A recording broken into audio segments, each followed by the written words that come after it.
where brevity is paramount.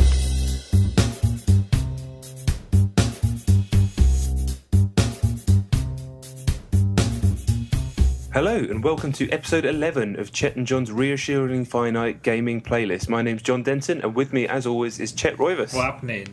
So if you've not heard the podcast before, it's really simple. We both have a top 10 list of the games we've been playing the most this week. We rattle through them one at a time, back and forth, bit of banter. Number one's the game we've been playing the most. Number 10's the game we've been playing the least. And because we're both fortunate enough to work in the games industry, we get stuff before it comes out and we get to talk about all the new releases, but not necessarily. Could be anything. Enough with the wittering. Let's go with Chet's number 10. Right, my number 10. I have a feeling this is going to be your number 10 as well, because it can't be any higher or lower than 10. Rambo, Last Blood. Rambo, Last Blood is my number 10. Yeah, I thought so. Just go and play it. Yes. I think we should be conscious of spoilers, because the whole thing is basically a series of spoilers, and to be told them is to not experience it for yourself. You'll be missing out. So, yeah. All I'll say is two things. First of all, if you want to find it, just Google Rambo Last Blood. It's the word Javid is in the URL. I can't it's www.javidpower.com/last blood. Javid is basically David but with a J. Javidpower.com/last blood. You can do it in 5 minutes, so don't worry about setting aside a lot of time, and make sure you try again. That's all I'll say. Oh god, shit! I didn't try it again. No, you did, but I can imagine some people quit after 2 seconds. Oh, okay, right, I get you. Yeah. If you know who Rambo is, especially if you're a child of the 80s, because they assume that you are, whoever made the game, because there's some just really off the wall. I mean, there's just those pictures that you see of just the most random 80s things. They really crack me up. We shouldn't even spoil anymore. Just go and play it. Everybody needs to go and play it. It's 5 minutes. You won't regret. Yes, and you'll love it if you love Rambo, especially. Yeah. Man, I'd love to talk about all the things that happen, but I don't want to ruin it for everyone. The gameplay is really good. Although the gameplay is such a small part of actually what happens, it's really it's the simplest. The gameplay is the simplest thing in the world, but the game's equivalent of shooting, I'll just say that much, is really satisfying. Really satisfying. Just go and play it. It'll take you 5 minutes. Do it. So that was my number 10 as well. So you might as well do your number 9. Oh fuck. Okay. Right. My number 9 is Fez. Fez. Have you gone back to it? I've not this week. I haven't had time. Neither have I. I turned or it on. inclination, maybe. Well, yeah.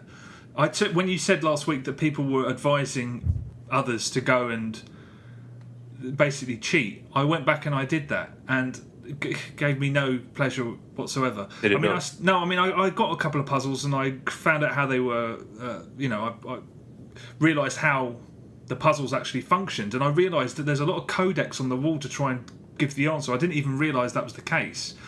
But still, they were way too obtuse for me, and there's no fun. I went and I did 2 puzzles. First of all, it was hard to try and find the solutions because I don't know what the puzzles are called, and some of them are just like, what is this room? What is going on here? And if you try and find a full guide, anyway, the process of being told puzzles and then solving them is just about as fun as a kick in the nuts. So I just, I did it. I did a couple of puzzles, and then I just think I'm going to put it to bed.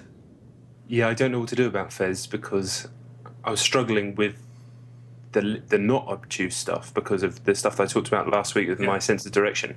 So I know what's coming now. I've not spoiled it too much for myself, but you can't help but hear things about, sort of not self-referential puzzling, but stuff that kind of fourth wall breaking puzzling, isn't there? Yeah. Later on.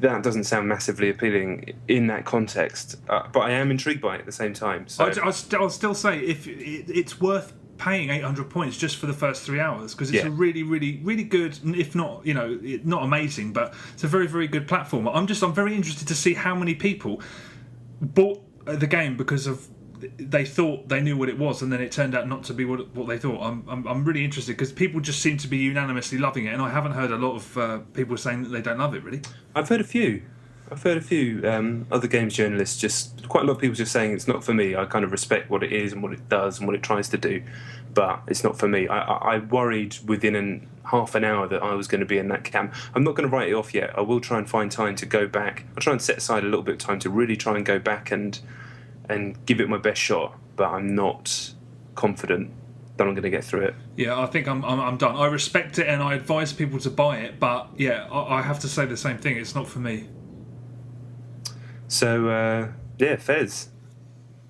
My number 9 isn't Fez, it's Lumines, which sort of rhymes with Fez in my rhyming. Lumines. Do you remember a few weeks ago I said that I couldn't play Lumines because it hurt my hands and it hurt my arms and I was out of commission for a week? So I had a train journey back from London this week and I thought, well, this will be a good way to kill the train journey. And again, after 20 minutes, my hands started to jam up and got fizzy up and down my left arm. Ooh. And I was like, there's no point. I can't do it to myself. I don't want to put myself out of commission again, so I don't know what to do. Is it just Lumines that does that? I think it's the fact that I'm playing it with the D-pad instead of the analog, whereas on other games you play with the analog, and it's just something to do with my hand position and the way my thumb is on my left hand. And why don't you use the repetitive motion? I can't play it with the stick. Can you not? Accurately. No, not. I just end up missing everything and annoying myself and then not wanting to play it anyway. So yeah, that's my dilemma. That's a real shame. Yeah. The dream's over. Yeah, and it is a nice dream. Just don't sell it, though. Keep hold of it for us. Nah. Brothers in Lumines, mate. Yeah, that's it, mate. So that's a real shame. I love that game more than life itself. Well, not that much, but yeah. I don't know if you love it that much, do you? No, I don't, but damn, what a good game. It's a shame you can't, because that's a great game to lose a couple of hours in now. It really is. It would have been an ideal train killer, because I got from like London to the next stop, which is like Woking or something, without even noticing it would happen. So I could have quite easily got all the way home had I not jammed up my arms like an old man. Shit. But maybe that's it. Maybe I'm just an old man now. Maybe that's it, but it still doesn't quite explain why. I mean, yeah, the D-pad versus the thumbstick, but still, that's quite weird. What a shame. Okay, my number 8 is Hero Academy. Okay. I think I'm done, and I'm going to be as polite and sort of level-headed as I can about this because it's fucked me off so much that I wanted to just spit bile down the microphone and scream about how much I hate the dipshits that have created it. I won't say that though because they're not dipshits. They're very clever individuals.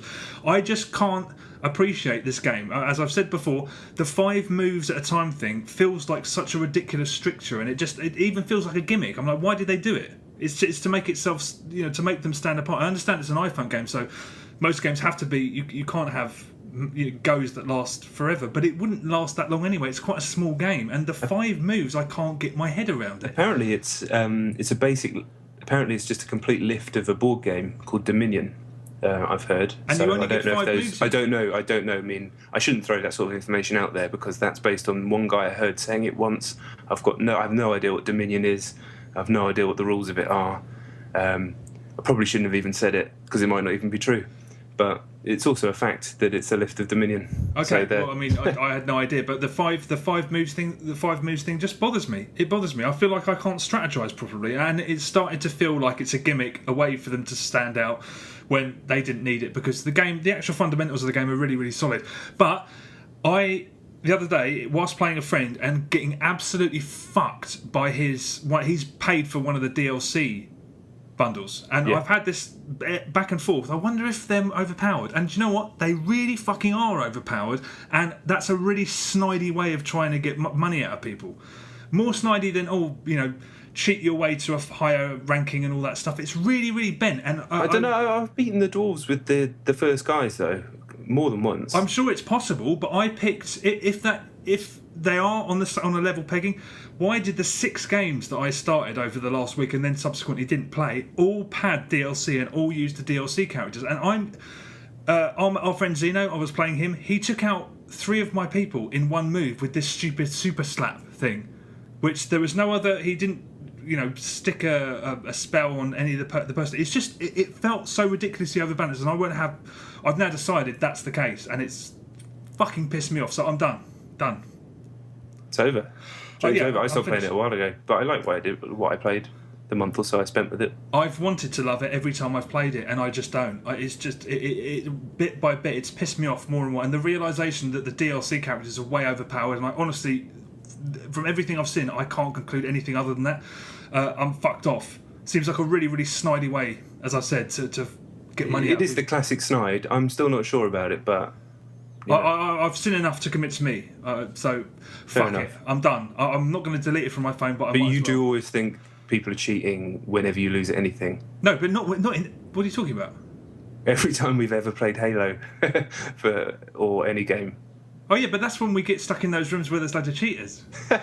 No, but this is different. This is observing what's happening. Like I said, when Xeno fucking cunted me with one move, 3 or 4 of my guys, no reason for it to be that outpowered, super slap or some. I can't remember what the fuck it was called. All those people in one move. You might be right. You might be right. I'm convinced I am, but yeah, fuck it. I don't find the game interesting enough to continue, even if that wasn't the case. So piss on it. Sorry. No worries. No worries. At least you played it. Yeah. I'm just happy that you actually took a recommendation. Amazing. Is that my number 8? Are we on my number 8? Yes.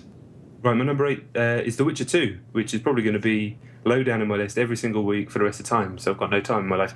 I'm just like crawling through this game very, very slowly. It's so hard. I refuse to put it down onto the easier setting. I'm sticking on normal. I beat the big Kayran creature. Oh shit! Did you cast that spell beforehand? Yes. Okay, because I didn't do that. Yeah, and it was just a bloody nightmare, really. Yeah. I did it eventually, and then it was quite satisfying when I did it. The Witcher 2 is a strange game. I do really, really like it, and then... What, you've gone off it? No, I haven't gone off it. I've just had a couple of bad runs with it where I've not given myself enough time to really prepare, and I've rushed it, and it's the type of game where if you rush and don't prepare, you get screwed.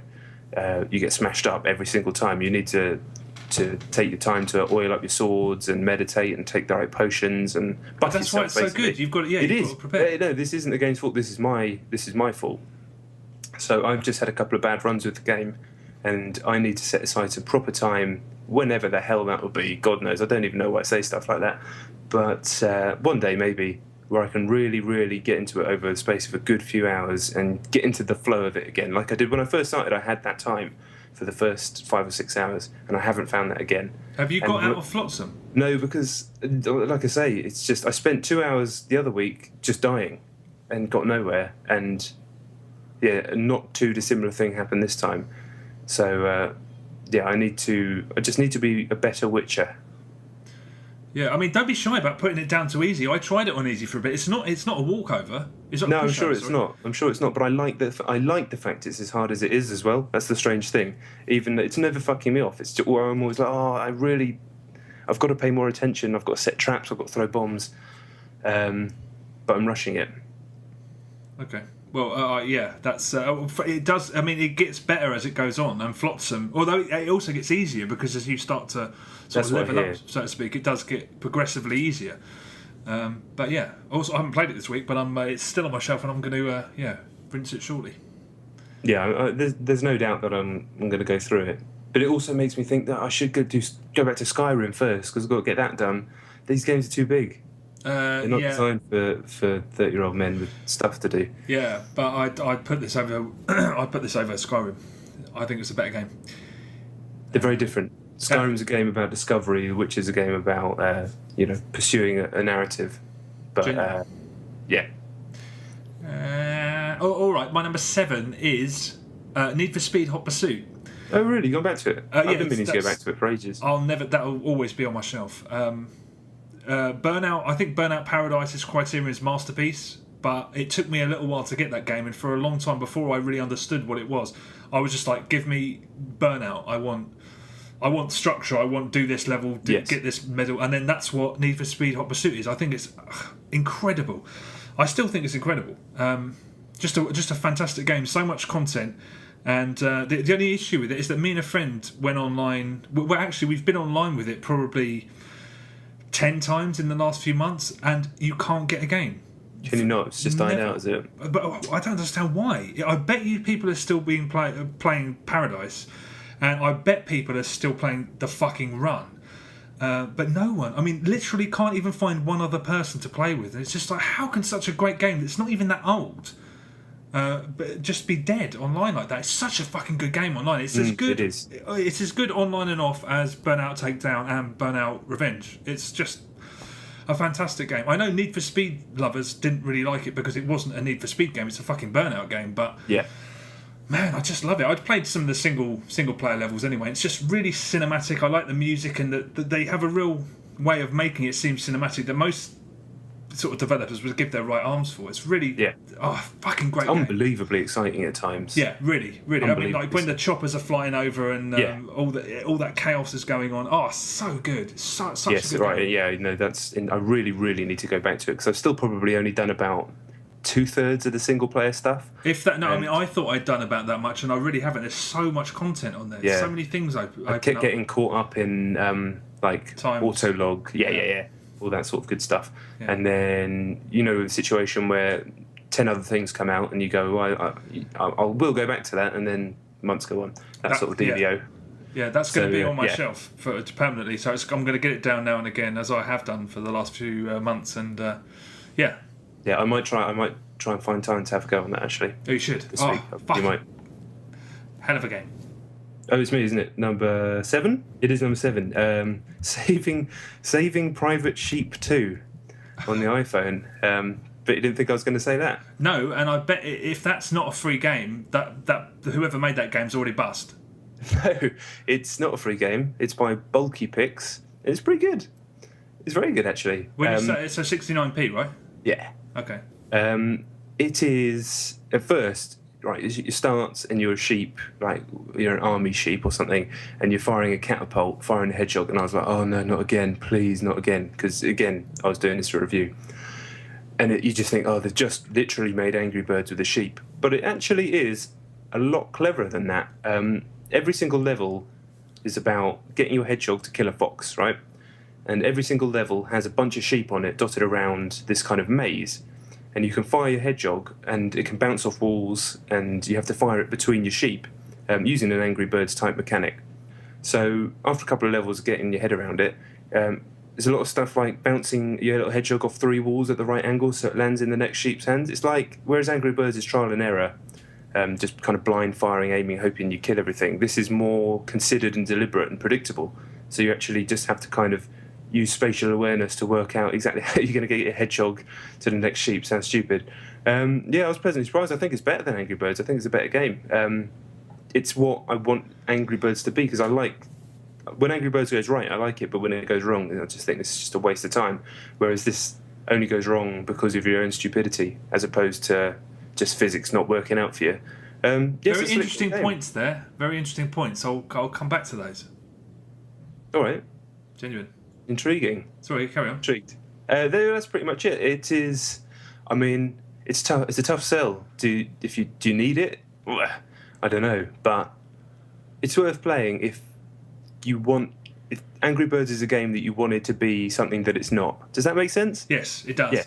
Yeah. With minor modifications, almost everything you've said over the last 60 seconds, I'm going to end up repeating in a little while. But yeah, I'll get to that. You've been playing Saving Private Sheep too as well? I haven't, no, but in relation to something else. Okay, right, my number 6 is Battlefield 3, but not Battlefield 3, regular Battlefield 3, Close Quarters. I played it... First, I mean, the previews all came out today. Did you read any of them? No, I've been too busy today. Okay, I mean, you know what Close Quarters is. What were your thoughts on it? Was there anything that it sort of reminded you of? I haven't seen it. I was in the room where it was being played, but I was busy doing something else. But it's just right. It's like more stuff like Operation Metro, right? Yeah. Okay. But I mean, first of all, right. I played it for the best part of an hour. I interviewed the design lead on it and spoke about the new gameplay mode and played the new gameplay mode, and it was presented to us and explained to us. And it wasn't until 2 days later when I was lying in bed and I was just like, fuck. The new gameplay mode is just domination mode from Call of Duty. I felt like the world's shittest detective because I've been told all the details so many times and I fucking played it. And do you know what the mode's called? Conquest Domination. I am the biggest dumb shit in the world. But anyway, it's... Sorry? You might be. Yeah, that's... I mean... yeah, and if you read my preview, which I wrote today, I put... In case you haven't realised, there's a slight resemblance to Call of Duty. So yeah, I'm a 24 Garrett twat. Yeah. Anyway, Close Quarters. It's fucking great. It is very much like Domination from COD, but the dynamics of sort of the core dynamics of Battlefield mean that it works fantastically well. And as Battlefield, it's hard to know what to say about it. The maps are, I did one map, Donya. I should remember the fucking name of it. It's like a massive maps are mansion. Sorry, how many maps are there in total? There's going to be 4, but we played on one, which was Donya something. You're not going to remember it. No, of course not. But yeah, it's really fast paced. I mean, all the changes to make it like all the changes that have been made to make it more like COD. Capturing it's basically Conquest, but in these tight spaces.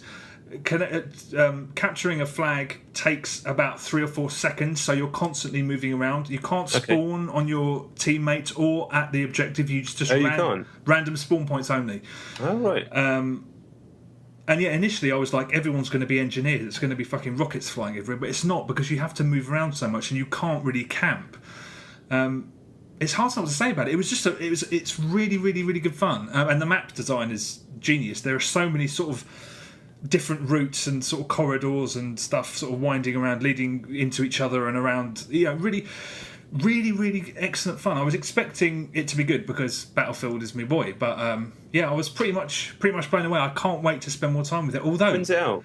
It's June. It's like a week early on PS3, but it's in June. Okay, so a little while still. Yeah, a little while. It was pre-alpha code, so there was issues. Right. Because it was really, really early build, but it still worked great, and the destructibility is awesome. The level was completely destructible, and when you're in a gunfight and there's fucking debris flying everywhere, it's proper buzzing. And and if you go through a room after there's been a massive fight in there, there's just this sort of haze of dust, and it's a really nice touch. It's going to be great. What can you say? They know what they're doing, those guys. DICE. I mean, that, of course, that's what I mean. They're the most dependable unit, one of the most dependable teams out there. Definitely, and a lovely office too. Oh, you've been to their office? Yeah, I went to go and see them for Medal of Honor. So they were doing a multiplayer for that, weren't they? Oh, that's not fair. Amazing view of Sweden. Anyway, right, my number 6 is Kid Icarus. I've nearly finished it. Very nearly finished it. I think I'm on the very last boss, and I actually left my Nintendo 3DS on sleep, and I bet it's run out of power now. I forgot about that.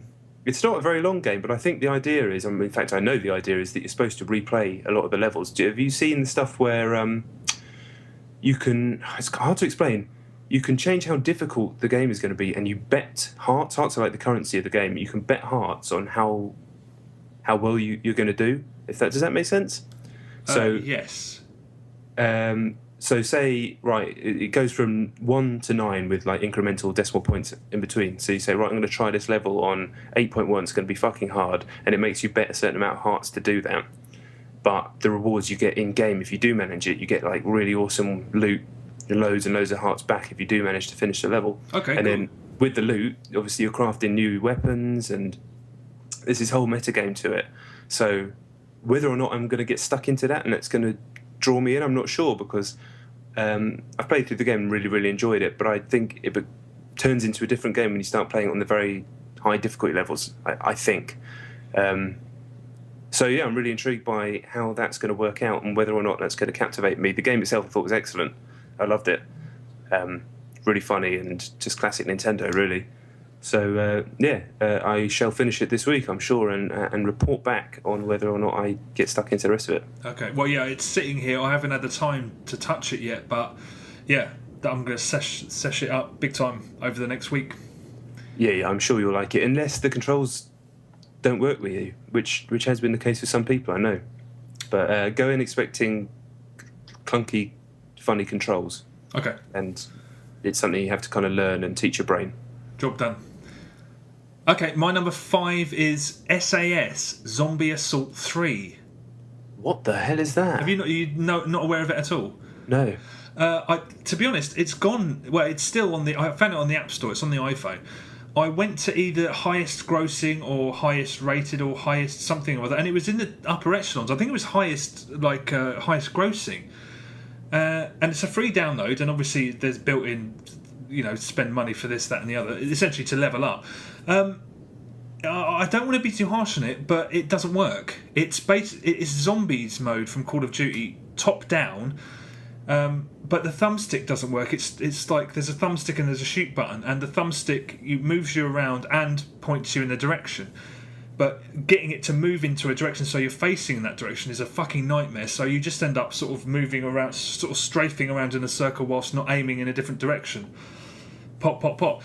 Apart from that, it's a really nice little game, but it's exactly the same. You've got to build up the barriers. There are collectibles unlocked after you sort of beat a wave, and it's completely online. At first, I thought it was a sham. There's you can play single player, you can play co-op local, or you can play multiplayer.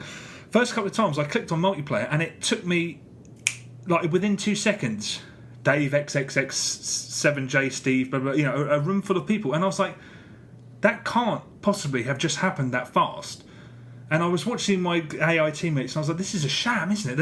They've got some, they just dream up some names to convince you you're playing online." But after doing it a few more times, I'm certain that's not the case. But it was it can matchmake very, very quickly.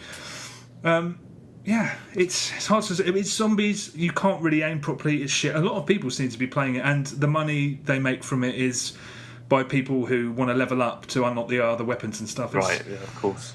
Yeah. Shortcut stuff. Yes. But yeah, it's a shame because it's a What's it called again? SAS Zombie SAS Man. Zombie Assault 3. Right, it's got yeah, really, but it's got awesome reviews. And it's zombies from COD. But how do you can't move around and then aim with the same stick? It doesn't work. No. Infuriating, but yeah, it's fine, I suppose. But yeah, fuck it, ignore it. I probably will. Genuine. Now here's an iPhone game you shouldn't ignore. It's called Spell Tower. Have you heard people talking about it this week? No, I haven't. Apart from me? No. Right, have you heard of this guy, Zach Gage? No. Right, he is a concept artist that's just got into games development. I think either New Yorker or New York Times did a piece on him, quite an in-depth interview with him. Really interesting guy, and he hated puzzle games and word games as they were, so he decided to create his own. And he's created a masterpiece, basically. He's created a fantastic word puzzle game that is somewhere between Tetris, Lumines, and it's like a classic word search. So it looks like a word search. You get a grid, and you can make words, minimum 3 letters, by dragging your finger or thumb in any direction from the first letter. So down, diagonal, across, and you so can it make sounds like Scramble with Friends. Which one? Scramble with Friends? Yeah, no. It's like words. It's like the Boggle. You build the thing, but then you drag your finger over it in the direction of the words. Yes, but when you get the word in this, it pops out like in Tetris or like in Lumines, I should say. Oh, wow. Right, okay. And then more letters fill it up. And if you can get a 5-letter word, it'll pop the squares around them. And there's different modes. There's one where you just have a grid and you try and eat the grid away. There's one where every time you do a word, you'll get a row come up at the bottom and you're trying to stop it from getting to the top, Tetris style. Yeah. So you're searching for really long letters, and there's like blue squares that if you manage to get a letter with the blue square, it'll be like a Q or something like that. It'll clear the whole line out. It's really, really good. 69p. Everybody's going nuts for it.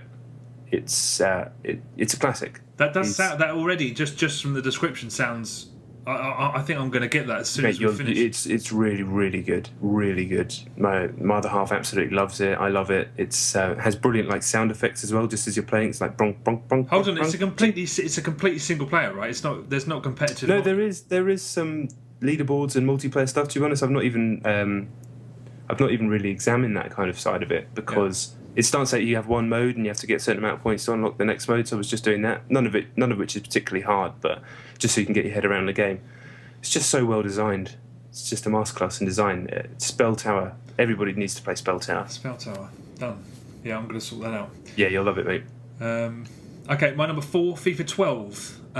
Not the World Cup add-on. It didn't arrive when I expected it to. I'm going to be playing that next week, so I'll talk about it next week. It's World Cup, Euro, Carling, Premiership, whatever. They're all the same thing.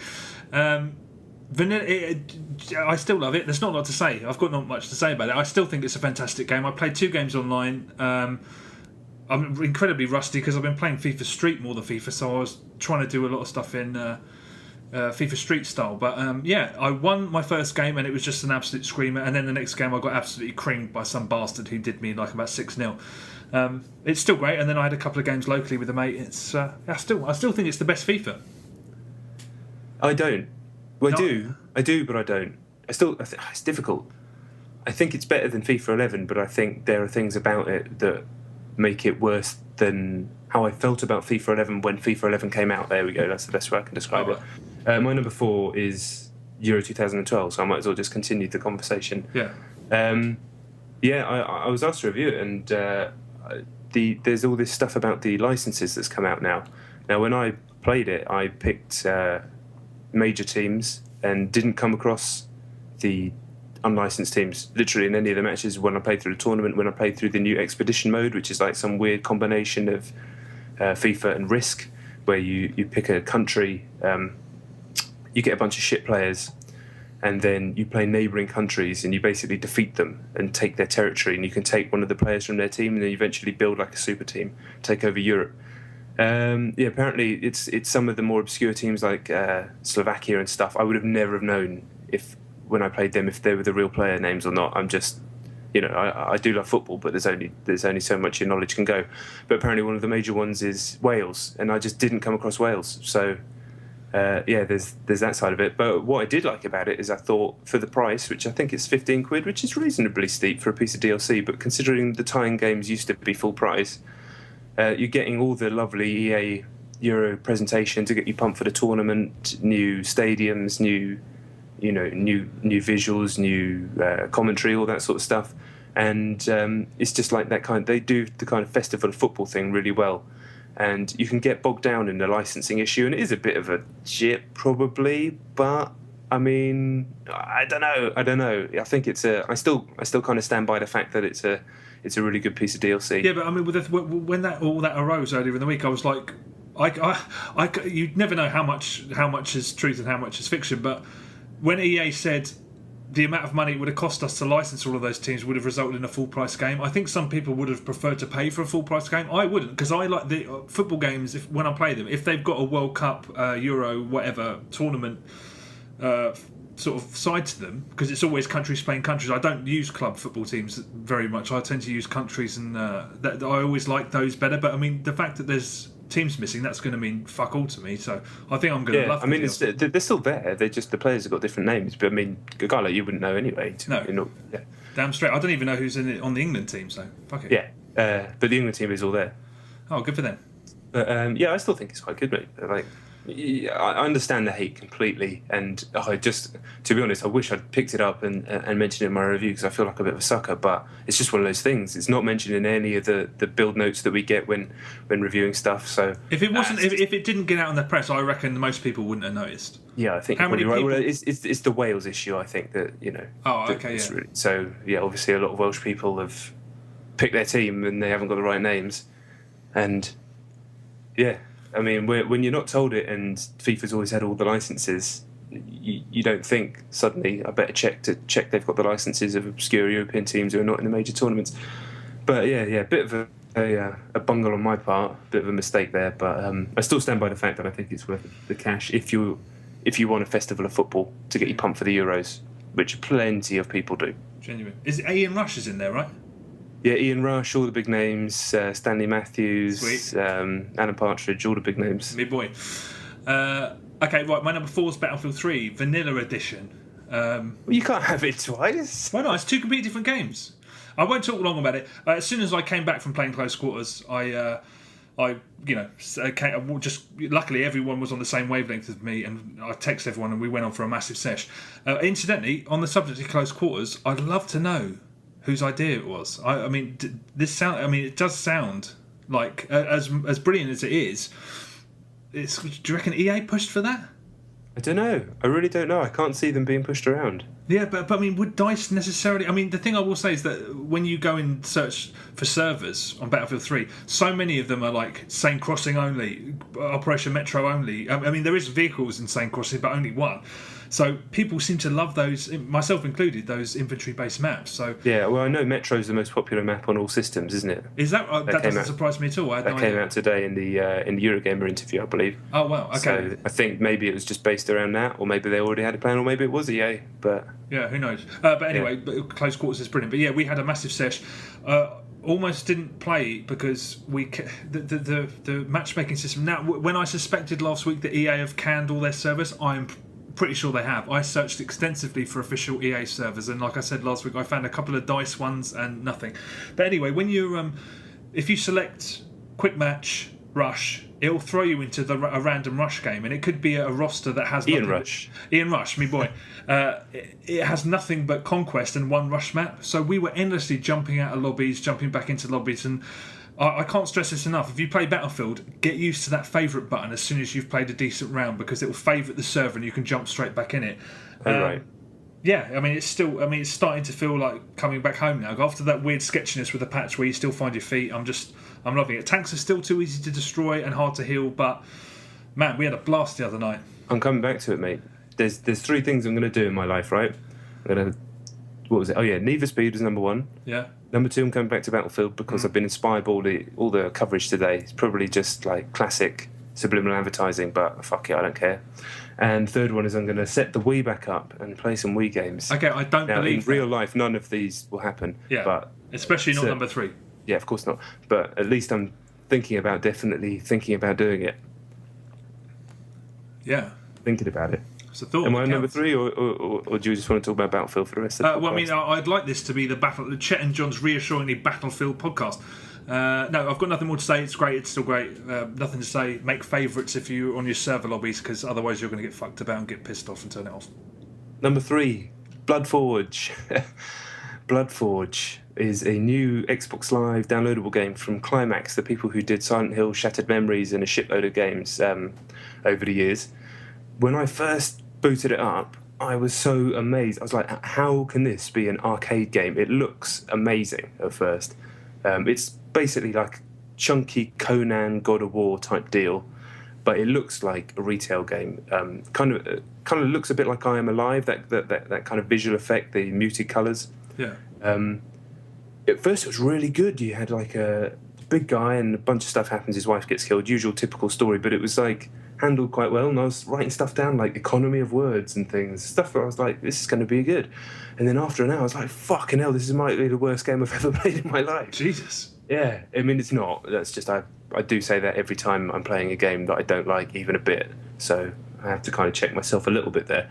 But it goes from like bit of fighting, bit of cutscene, bit of talking, like nice flow to the action, new weapon, new type of magic thing to find out, like what really well paced, and then it just goes, right, now you're just going to fight enemy forever, and the camera's a fucking joke, the boss fights are a joke. I want to like it, but I hate it. I mean, how much have you played? It might change after that, right? I've been reading reviews, and it only gets worse, apparently. I'm certainly agreeing with that. I've played maybe 3 hours. It's just a fucking trudge, a miserable trudge. Even the most basic enemies takes ages to kill.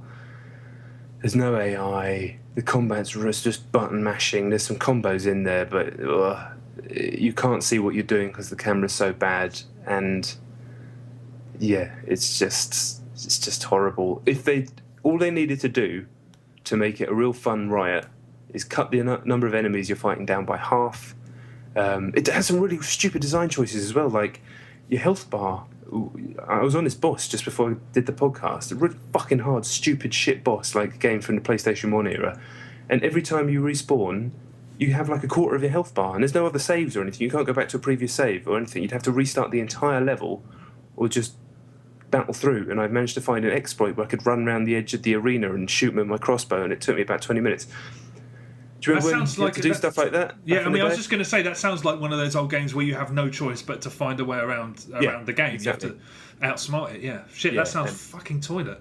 Yeah, but it didn't need to be that way. If they'd just given me full energy and made it a bit easier, you could just rattle through the game in 3 or 4 hours, have a riot doing it, the guy's shouting the whole time, my wife. And it would have been fun, but they decided to make it really, really hard and miserable. Yeah, but I mean, I always try to be mindful of the fact that they might have been under the most ridiculous pressure to finish. They weren't meant to have been, but someone needed to come in there, an editor needed to come in there, a consultant needed to come in there and just help them out. Just go, no, this needs tuning, because at the moment it's like a book written by a fucking egg case. That's the worst analogy. But that makes it sound good as well. So swear. Yeah, it does. Yeah. Can you imagine if someone just wrote a book with every single thought they'd ever had, and nobody came in and edited it to tighten it up? That's kind of what it's like. That sounds. Yeah, I understand what you mean. That sounds shit. But if that book was Conan, because they've just ripped off Conan. Okay, yeah, I'll swerve that shit. Yeah, do. Okay, my number 2, my fucking glorious number 2 is Pandora's Tower on the Nintendo Wii.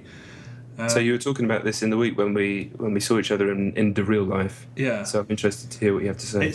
It's fantastic. I mean, it's always lumped together with The Last Story and Xenoblade Chronicles. It's not really like them. It's not. So give me the quick, high concept pitch. What is it? Okay. Well, I mean, people have described it as Metroidvania. Oh, that phrase pisses me off. Metroidvania. It's a little bit like Metroid and it's a little bit like Castlevania. Is that what you're saying? Yes, we'll just say that then. Don't fucking make up a stupid word, Metroidvania, that everyone's picked up. It's just one of those things. It's like Even Steven. Fuck you. Just say it's even. Don't say, even rhymes with Steven. I'll put them two together. Go fuck yourself. Sorry. Pandora's Tower, right? Basically, the story. One of the best things about it is the story, but essentially, it's a little bit of Zelda, a little bit of Metroid, a little bit of Castlevania, and a little bit of Resident Evil. And Zelda, Metroidvania evil. Yeah, I'm gonna coin that phrase right now. Stephen. Honestly, don't. That phrase makes me. It upsets me to my core, and it's like someone's pressing a switch to try and make me kill humanity. Pandora's Tower, yeah, basically, and there's elements of it. There's sort of the isolation and the loneliness of the world, and the way you're made to feel is very sort of reminiscent of Ico and Shadow of the Colossus. Basically, the game starts. The way the storytelling is absolutely fucking marvellous. You start off with you're the soldier. You've got this young sick girl with you and this old merchant woman, and you hole up at this watchtower, and all you know is that you're on the run for something that apparently the young girl's done, and there's these towers adjacent to you, and you have to go and kill these beasts in them and bring back the heart so that the girl can eat them, which will cure the illness that she has, which is starting to... It's like a surprise bullfight. Oh, no, actually, I think they were inspired by one another. It was sort of like concurrent development cycles. And yeah, you have to go into these towers, come back, bring the heart, give it to her. But the story, that's all the story. You start, you know the basics, and then you have to start doing this. But this girl, when she eats these hearts and sort of comes back to human form, has these nightmares, and she starts to remember what happened. And there's this thing that happens at a harvest festival where you're all there. I won't say any more, but such good storytelling. And I don't know whoever localizes Nintendo games is a fucking genius. I'm sure it's not one person, but those people that localize and sort of translate the dialogue from Nintendo are just geniuses. And it's so. What did you say in the last what was the last game you were talking about? Economy of words. Oh yeah. Loads of that, just brilliant. There's nothing long-winded about it. There's no long-winded cutscenes. There's these fantastic, you find these little trinkets around the world. Sorry, not trinkets. They're like scrolls. They're like little bits of dialogue, basically. Mm-hmm. Some of them tell you how to do things. Some of them point you in the right direction. But some of them are just little sort of like diaries from people. They're never any longer than 4 or 5 minutes long, but they just enrichen the world so much. Yeah, and it's this guy, and he says, you read, it's literally 4 or 5 sentences long. That's it. And it's a guy saying, I've got a new assignment. My job is to take food and medicine up to the tower at the side of the hill. I'm going to be going up there for the next week doing my run. I went up there yesterday and I saw trees growing upside down, and all the thorns was walking around like animals. I think I'm going to enjoy this job. And it's tiny little, that's so flavourful, and kind of that you get a real sense that guy's actually a character, and that happens throughout it. Everything's very, very done very concisely, and it's reminded me. Have you ever seen that Charlie Brooker program where he interviews writers about their process? Yes. Yeah. There's that great bit where he speaks to the guy who reinvigorated Doctor Who. Davies, is it? Something Davies? Yeah, Russell T Davies. Yeah, and he says the thing that pisses him off the most is when people try and describe characters in scripts that he's written. And he says, the example he gives, it's like, Dave, fat, bald, angry. That's it. You got him. Done. And there's so much of that in this. But aside from all that, aside from the inviting world, the brilliant writing and stuff, it's just a fucking really, really effective action game. And one that uses the Wii Remote without sort of, it's so many Wii games, okay, how are we going to use the Wii Remote? This was a game first, and then they fit the Wii Remote around it without being intrusive about it. And it's brilliant. It's fucking brilliant. It's one of my favourite games on the Wii, I think. It's in my top 10 Wii games ever, no doubt. Blimey. Yeah, but play it if you can. But I know you Yeah, won't. well, I'm going to definitely play it. I'm definitely going to think about definitely playing See, it. I'm going to tell everybody I know who plays games that they have to play that, and it's totally heartbreaking. Really, none of them will do it. It's a real shame. It's a fucking shame. It's fantastic. I'm not going to have time to do that, but I want to. It's great. So that's good enough. Yeah, genuine. So my number 2 is Trials Evolution. Okay. I played a hell of a lot more as a single player, and I got to the point, which is exactly what happened to me on Trials HD.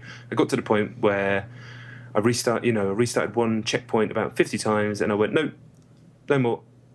I don't care if I beat this or not. It holds nothing over me. You win Trials. Congratulations. I will go back to the fun stuff, like trying to beat people's times earlier on. I don't care about trying to beat all the shit. So yeah, that's me in Trials this week. I don't really have a hell of a lot more to say about it. Okay, that's the opposite of me, because Trials is my number 1, and last week I sort of described it as being, because of how functional it was, how everything about it was functional and everything worked, I described the game as having the air of an affable surfer dude. Yes. Now, it might as well be a jittery guy with a gun to my head, because I can't stop playing it, even when I'm not enjoying it. And there was a period for about 2 hours on Saturday where me and my girlfriend were taking turns to play it, and we weren't enjoying it at all. It was just, there was nothing enjoyable about it. Normally, when a game stops being enjoyable, when you just constantly, feel like you have to constantly restart, you stop playing it. But we couldn't, and I think there should be a fucking health warning on it. It's so.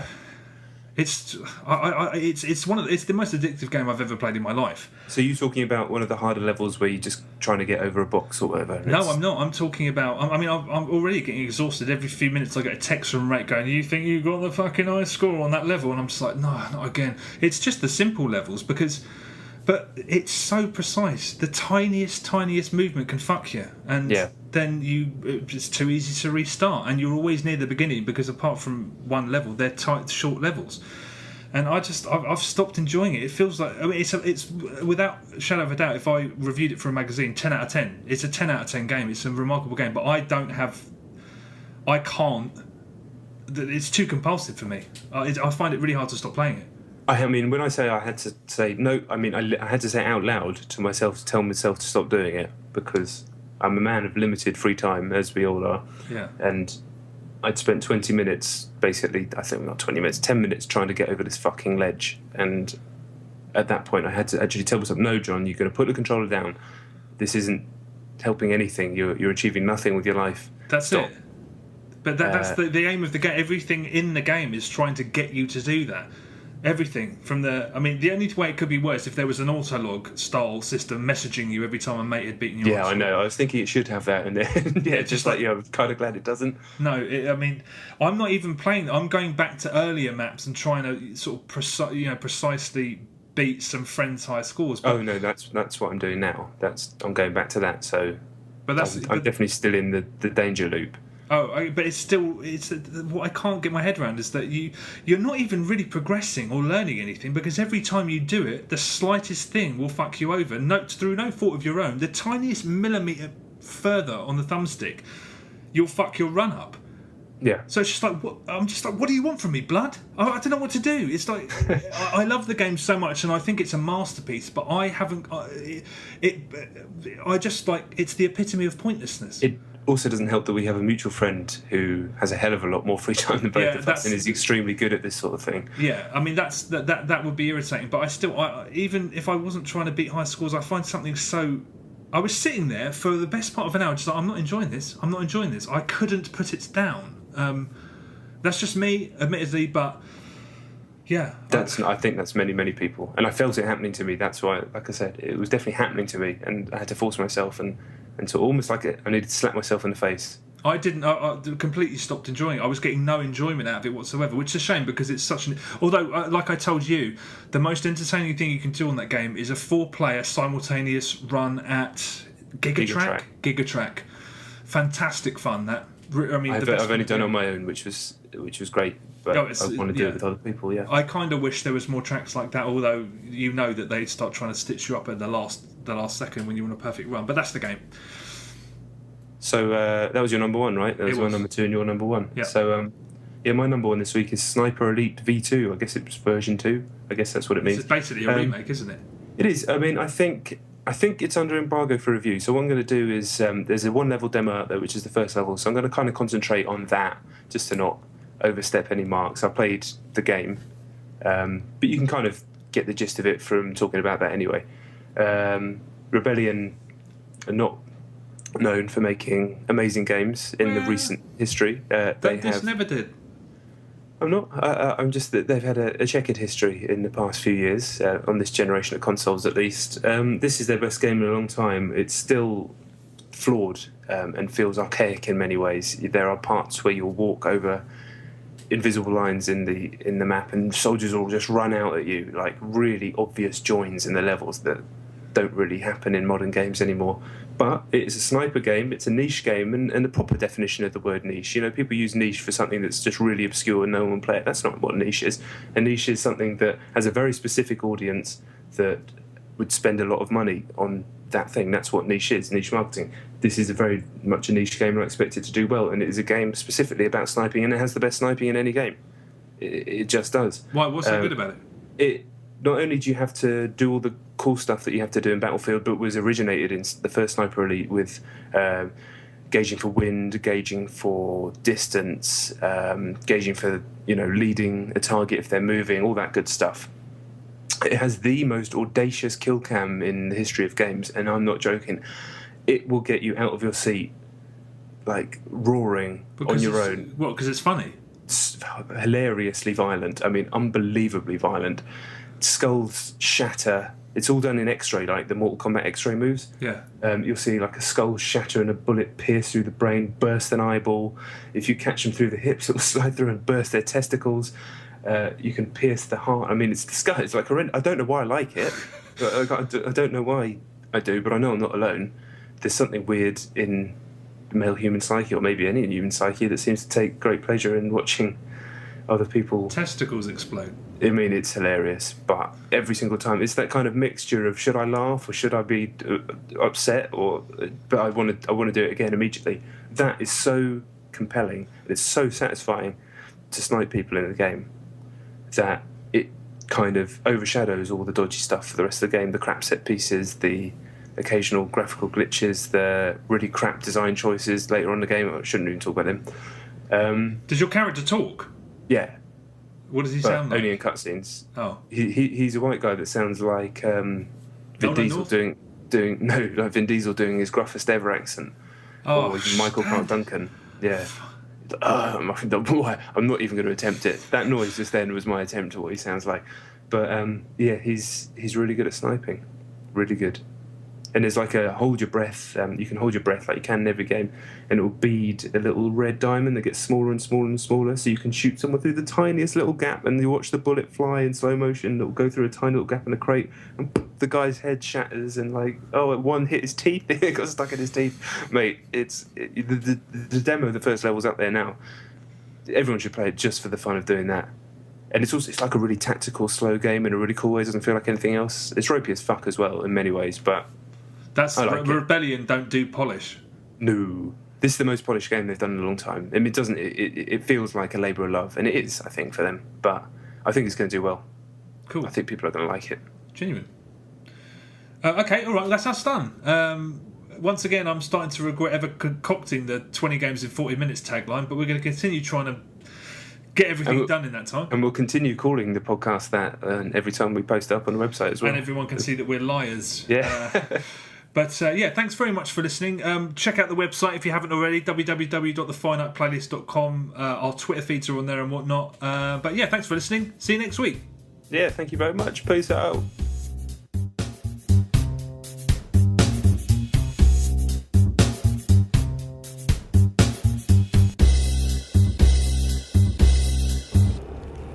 I think the storytellers were right about you, Crom. Storytellers are paid to tell lies.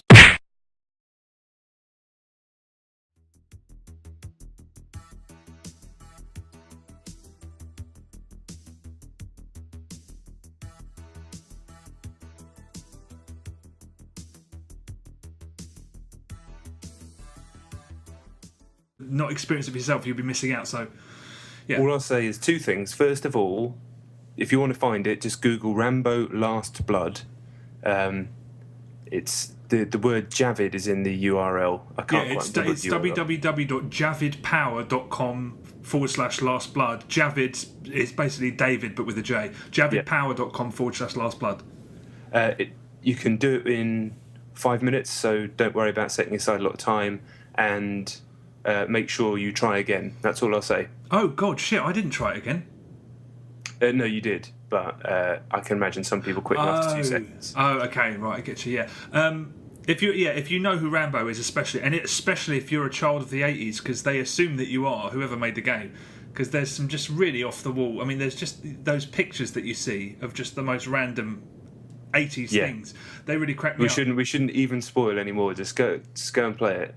Everybody needs to go and play it. It's 5 minutes you won't regret. Yes, and you'll love it if you love Rambo, especially. The game, because of they thought they knew what it was, and then it turned out not to be what they thought. I'm really interested because people just seem to be unanimously loving it, and I haven't heard a lot of people saying that they don't love it. Really, I've heard a few other games journalists. Just quite a lot of people just saying it's not for me. I kind of respect what it is and what it does and what it tries to do, but it's not for me. I worried within half an hour that I was going to be in that camp. I'm not going to write it off yet. I will try and find time to go back. I'll try and set aside a little bit of time to really try and go back and give it my best shot, but I'm not confident that I'm going to get through it. Yeah, I think I'm done. I respect it and I advise people to buy it, but yeah, I have to say the same thing. It's not for me. So, Fez. My number 9 isn't Fez, it's Lumines, which sort of rhymes with Fez in my land of rhyming. Lumines. Do you remember a few weeks ago I said that I couldn't play Lumines because it hurt my hands and it hurt my arms and I was out of commission for a week? So I had a train journey back from London this week, and I thought, well, this... Where brevity is paramount.